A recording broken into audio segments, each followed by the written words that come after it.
ఎక్కడ ఆవు పేడ పడుతుందో అక్కడ కింద పడిన తరువాత కూడా నువ్వు నివాసం చేయన్నారు. అందుకే 84 లక్షల జీవరాశులలో సమస్త ప్రాణుల యొక్క పురీషము దుర్వాసన, ఒక్క గోమూత్రము గోమయము సువాసన.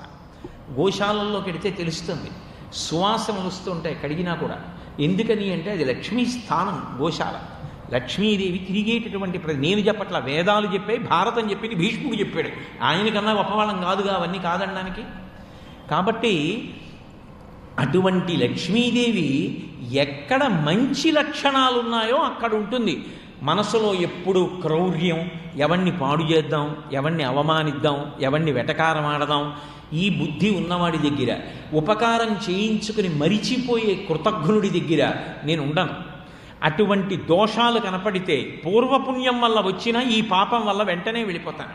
అందుకే కిష్కింధకాండలో లక్ష్మణుడు అంటాడు,